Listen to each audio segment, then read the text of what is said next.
بەڵام ئەڵێن بۆ قیاسی خەڵک لەگەڵ قیاسی خوا ناکونجێت، چکە قیاسی خەڵک لەسەر ئەساسی دەرکەوتن و مادەیە.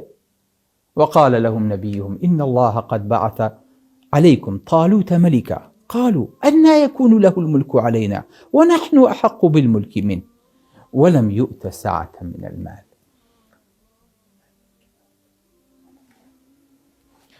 قياسي خلق لسر أساسي چییە؟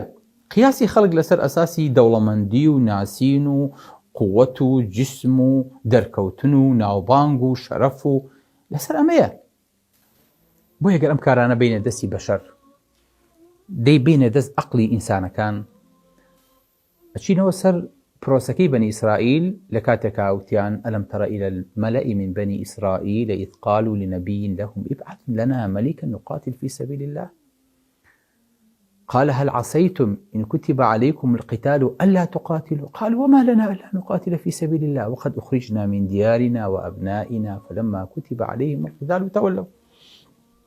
خۆشەویستەکانم ئەمە قەومێکن لە بەنی ئیسرائیل کە ژێردەستە ئەبن، خۆیان داوای پێغەمبەرێک داوای مەلیکێکەکەن لەژێر ئاڵاکەیە بجەنگن، داوا لە خواکەن کە کەسێکیان بۆ هەڵبژێری، دیارە خۆیان هەڵبژاردن و دەنگان و سەوتیان لە ناوانە بووە.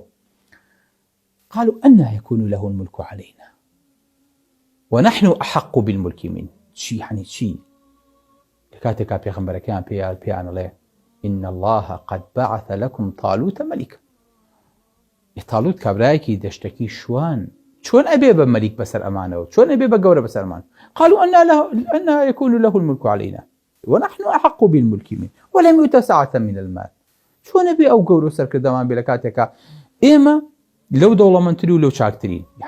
یعنی ئەوان ئەیانویست خوا پەیامێ بنێرە بڵێ کاکەدەی فەرموو ئەوەیە کە ناخۆ خوای گەورە دەری خوایان کەسێکی هەڵبژارد هەر لە بەنی ئیسرائیل کە سەرمەشقیان بێ کە پێشەنگیان کاکە مەلیکیان بکەن، ڕەتیان کردەوە.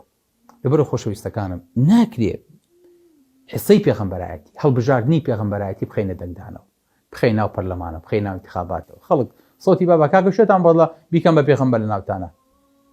ئەمە سەوتی خەڵک نییە، چکە خەڵک هەڵی بژارد و هەڵی کرد، بەڵام خوای گەورە هەڵە بژێرەوە ئەی پێکێ، چکە خوای گەورە حەکیم و دانایە. بۆیە هەر کاتێک قیاس لە ناو خەڵکا بوو بە پارە ئەم شتە قیمەتی نامێنێ. قیاس بوو بە دەوڵەمەنی، چکە دەوڵەمەنی دوو لە ڕووی ئێوە دەستی هەموو پیاوێکەکە بێ، بەڵام ئەوەی پێغەمبەرایەتی پێ ئەبەخشرێ هەڵە بژێرێ دەست هەموو کەسێک ناکەوێ.